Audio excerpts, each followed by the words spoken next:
السلام علیکم dear students, میرا نام محمد کامران ہے۔ استاد آن لائن چینل پر ہم مسلم پرسنل لا جو ہے اس کے ویڈیوز ریکارڈ کر رہی ہیں، اور ہم آج جو ٹاپک پڑھ رہے ہیں اس وقت وہ وقف ہے، جو بڑا اہم سوال ہے اور اکثر پیپر میں پوچھا جاتا ہے۔ وقف کا اصل مقصد ہے ڈیٹینشن، قید، یعنی کہ آپ کسی چیز کو کسی جگہ قید کر دیں۔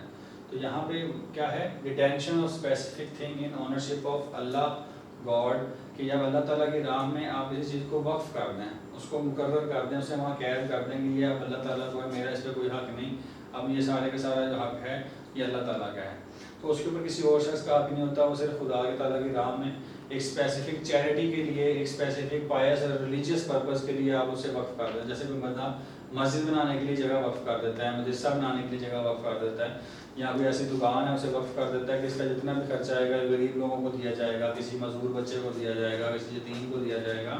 تو یہ چیریٹیبل پرپز کے لیے اگر آپ کسی چیز کو وقف کر دیں، ڈیٹین کر دیں ان دا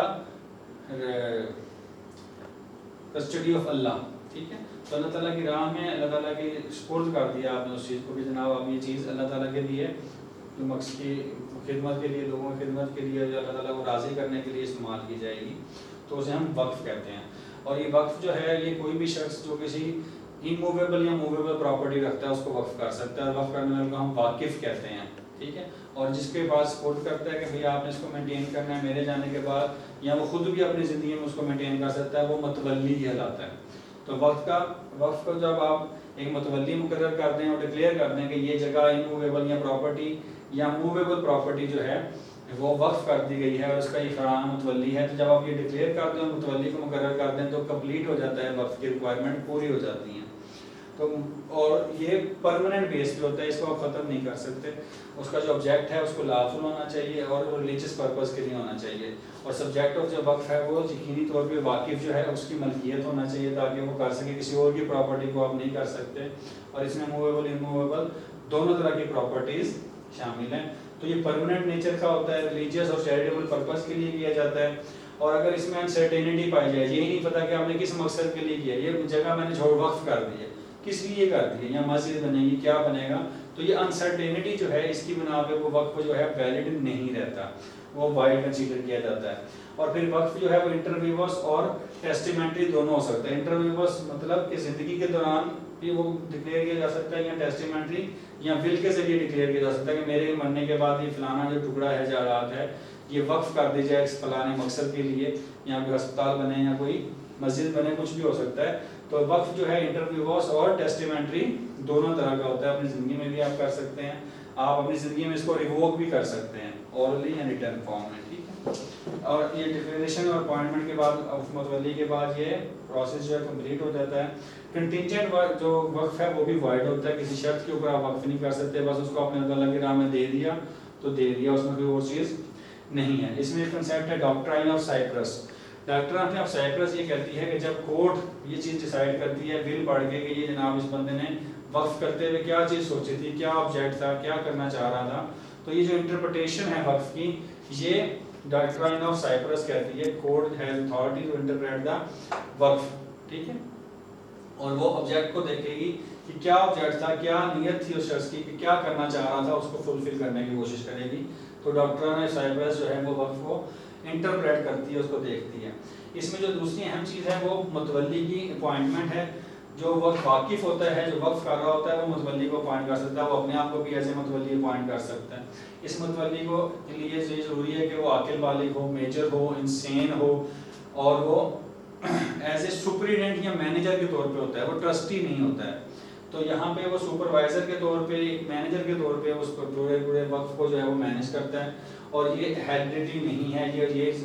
متولی جو ہے یہ نہیں ہوگا کہ اس کی وراثت میں یہ چیز آگے تقسیم ہوگی، وہ ڈیسائیڈ کر کے جائے گا واقف کہ جناب اس کے مرنے کے بعد کون سا بندہ جو ہے وہ متولی بنے گا، ہو سکتا ہے تو اپنے بیٹے کو بنا جائے، اس کے کسی اور رشتہ دار کو بنا جائے، جہاں وہ یہ ڈیسائیڈ کر دے کہ کورٹ جو ہے یہاں اس وقت جو گورنمنٹ ہے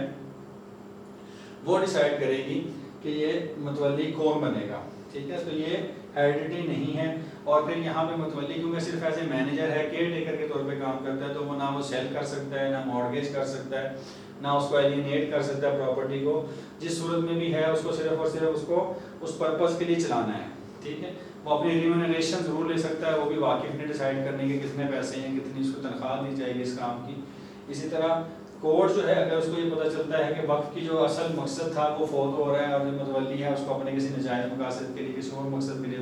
استعمال کر رہا ہے، تو وہ متولی کو ریموو فرام متولی جو ہے ٹائل آفس ہے اس سے جو ہے اس کو ریموو بھی کر سکتی ہے. تو یہ وقف کا جو سوال ہے اس کے اندر یہی بات اہم ہے کہ جب آپ اپنی کسی موویبل انموویبل پراپرٹی کو اللہ تعالیٰ کی رضا کے لیے فار دا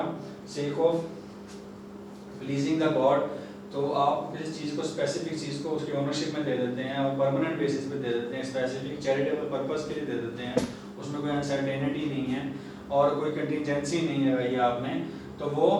وقف کہلاتا ہے. اور اس کے اندر آپ نے ایک متولی مقرر کرنا ہوتا ہے، یا آپ ول کے ذریعے بھی کر سکتے ہیں، اپنی زندگی میں بھی کر سکتے ہیں. اور ڈاکٹر سائپرس یہ بتاتی ہے کہ جب کورٹ انٹرپریٹ کرتی ہیں کہ وقف میں کس چیز کے بارے میں بات کی گئی تھی تو ڈاکٹر سائپرس آ جاتی ہے. اور متولی کے لیے کیا ہے کہ وہ ایک اچھا آدمی ہوگا، سمجھدار ہوگا، سین ہوگا، میچر ہوگا، اور وہ ایز اے گارڈین یا سپروائزر یا مینیجر آپ کہہ سکتے ہیں، وہ ٹرسٹی کے طور پہ کام نہیں کرے گا. اور یہ ہیریڈیٹری آفس نہیں ہے، اور یہ ڈیسائیڈ کیا جا سکتا ہے کہ واقف جو ہے وہ وقف نامے میں جس کو رجسٹر کرانا ضروری ہے وہ لکھ سکتا ہے کہ جناب متولی کیسے اپوائنٹ کیا جائے گا، اس کا طریقہ کار وہ بیان کر سکتا ہے. اگر نہیں کیا گیا تو تھرو کوڈ وہ مقرر کیا جا سکتا ہے. اور کوڈ جو ہے اگر وہ یہ دیکھے کہ متولی اپنا کام ٹھیک طریقے سے نہیں کر رہا تو اس کو ریموو فرام سروس بھی کیا جا سکتا ہے. تو یہ وقف کا سوال آپ کا مکمل ہو جاتا ہے.